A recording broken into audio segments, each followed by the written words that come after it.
Baik, selanjutnya itu masuk kepada poin selanjutnya, yaitu bagian C, di mana ada tabel analisis dan evaluasi risiko, yang dimana poin deskripsi tersebut risikonya yaitu berupa miskomunikasi antar pendiri, banyaknya kegiatan lain di luar membuat usaha susah dihandle, semua pendiri adalah masih mahasiswa, kurang semangat dan motivasi, banyaknya pesaing bisnis kedai kopi yang di sekitar Dolce, persaingan memengaruhi ketersediaan bahan baku, kurang mengikuti perkembangan pemasaran online, dan perubahan harga di pasar.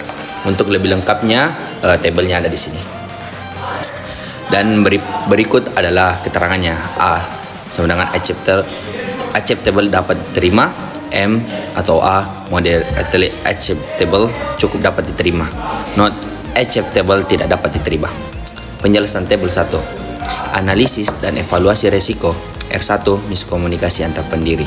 Di Dolce Coffee, para pendiri sering memiliki jadwal kuliah dan kegiatan yang berbeda, sehingga komunikasi tidak selalu efektif. Hal ini yang membuat potensi menimbulkan salah pengertian, misalnya terkait pembagian tugas promosi atau jadwal shift pelayanan. Risiko ini dikategorikan medium risk, M atau A. Solusi yang dapat diterapkan Dolce Coffee adalah membuat SOP komunikasi, rapat rutin, dan grup koordinasi khusus agar informasi tersampaikan dengan jelas. R2. Banyak kegiatan luar membuat usaha susah dihandle. Pendiri Dolce Coffee aktif dalam organisasi kampus dan kegiatan akademik lain. Kondisi ini yang membuat kadang usaha itu terabaikan, seperti promosi yang tertunda atau layanan pelanggan tidak maksimal. Risiko ini tergolong high risk, N atau A. Karena langsung berdampak pada pertumbuhan usaha Dolce Coffee, perlu menetapkan job desk yang jelas dan membentuk jadwal shift kerja agar operasional tersebut dapat terjaga meskipun pendiri sibuk. Sekian dari saya. Baik, R3. Semua pendiri masih mahasiswa. Karena seluruh pendiri masih berstatus mahasiswa, seringkali jadwal kuliah atau ujian berbenturan dengan kebutuhan bisnis. Misalnya saat harus melayani pelanggan pada jam sibuk. Risiko ini masuk kategori medium risk. Untuk mengatasinya, Dolce Coffee dapat melakukan manajemen waktu lebih baik, membagi tanggung jawab sesuai ketersediaan waktu, atau merekrut tenaga tambahan paruh waktu. R4. Kurang semangat dan motivasi. Dalam beberapa kondisi, pendiri Dolce Coffee mengalami penurunan motivasi. Misalnya, ketika penjualan sedang sepi atau kegiatan akademik lebih menyita perhatian. Hal ini membuat inovasi produk atau strategi promosi tidak berjalan optimal. Risiko ini dinilai medium risk. Agar Dolce Coffee tetap berkembang, tim perlu evaluasi rutin, menetapkan target mingguan, serta menjaga motivasi dengan berbagi pencapaian bersama. Banyaknya pesaing bisnis kedai kopi industri. Kedai kopi saat ini sangat kompetitif, terutama sekitar area kampus tempat Dolce Coffee beroperasi. Banyak kedai baru menawarkan konsep menarik atau harga lebih murah. Resiko ini termasuk kategori high risk. Untuk mengatasinya, Dolce Coffee perlu diferensiasi produk, misalnya menu signature, suasana yang nyaman, serta promosi digital. Persaingan memengaruhi ketersediaan bahan baku. Karena meningkatnya jumlah kedai kopi, terkadang Dolce Coffee mengalami kesulitan memperoleh bahan baku seperti biji kopi berkualitas atau susu. Risiko ini tergolong medium risk. Dolce Coffee dapat mengatasinya dengan menjalin kontrak dengan pemasok tetap, memiliki lebih dari satu supplier, serta menjaga stok cadangan. Assalamualaikum warahmatullahi wabarakatuh. Perkenalkan, nama saya Muhammad Fadil dari kelas A. Di sini saya akan menjelaskan tentang kurang mengikuti perkembangan pemasaran online. Saat ini pesaing banyak menggunakan media sosial untuk menarik konsumen, sedangkan Dolce Coffee ini belum memaksimalkan memanfaatkan digital marketing.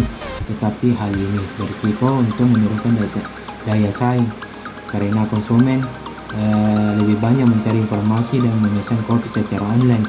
Tetapi Dolce Coffee ini risiko termasuk high risk atau NA. Dolce Coffee ini harus segera membuat akun media sosial yang aktif, karena membuat konten-konten promosi yang menarik. dan memanfaatkan pemesanan online. Yang kedua itu R8 atau perubahan harga di pasar, di mana harga bahan baku kopi dan susu sering mengalami fluktuasi sehingga berdampak dan pada biaya operasional, di mana kehilangan pelanggan karena harga jualnya menjadi tidak stabil. Karena risiko ini dikategorikan medium risk atau MA. Dolce Cafe ini dapat meminimalisir dengan strategi fleksibilitas harga atau promo dibanding serta menjaga efisiensi biaya produksi. Itu saja saya sampaikan. Assalamualaikum warahmatullahi wabarakatuh.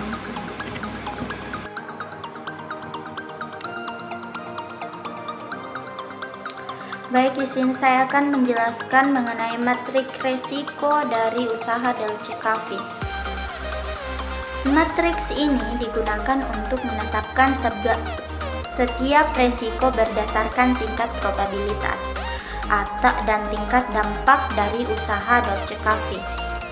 Pada matriks 3x3 ini, sumbu horizontal menunjukkan tingkat probabilitas low, medium, dan high, sedangkan sumbu vertikal menunjukkan tingkat dampak minor, moderat, dan major. Kemudian warna matriks dibagi menjadi 3, ada hijau atau low risk dengan simbol A, artinya resiko rendah dapat diterima, sedangkan kuning medium risk dengan simbol M/A, artinya resiko sedang cukup dapat diterima namun tetap perlu untuk dikelola. Kemudian merah high risk dengan simbol N/A, artinya resikonya tinggi, tidak dapat diterima sehingga harus segera untuk ditangani. Hasil pemetaan dari resiko Dolce Cafe pada zona high risk atau merah dengan simbol N/A terdapat 3 resiko, yaitu R2 persaingan ketat dengan usaha sejenis, R5 dengan fluktuasi harga bahan baku, dan R7 minimnya promosi digital atau online. Jadi resiko-resiko ini memiliki probabilitas tinggi dan dampak terhadap usaha Dolce Cafe. Jika tidak ditangani, resiko-resiko ini dapat mengancam keberlangsungan dari usaha. Jadi prioritas utama manajemen resiko harus diarahkan ke resiko-resiko ini dengan menggunakan strategi mitigasi seperti diferensiasi produk, pemasaran digital, serta kemitraan dengan pemasok.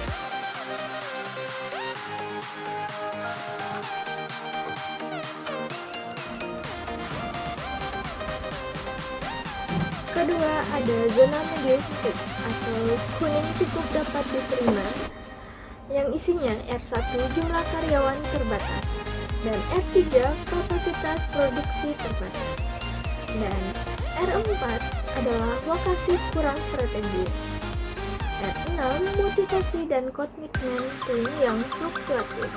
Adapun R8 yaitu cuaca ekstrim yang memengaruhi operasional. Resiko ini memiliki kombinasi probabilitas medium high dengan dampak moderate atau major. Meski masih dikelola risiko, tetap perlu mitigasi agar tidak berkembang, misalnya dengan manajemen SDM, perbaikan fasilitas, promosi offline maupun online, serta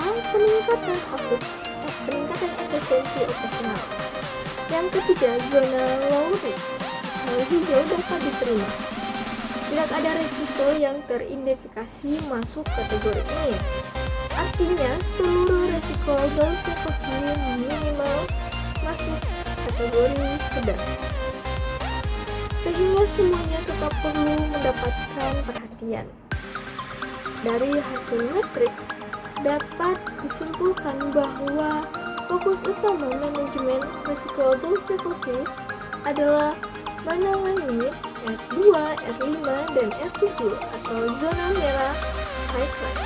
Risiko lain ada R1, R3, R4, R6, dan Tetap penting untuk dikelola agar tidak berkembang menjadi ancaman yang lebih serius.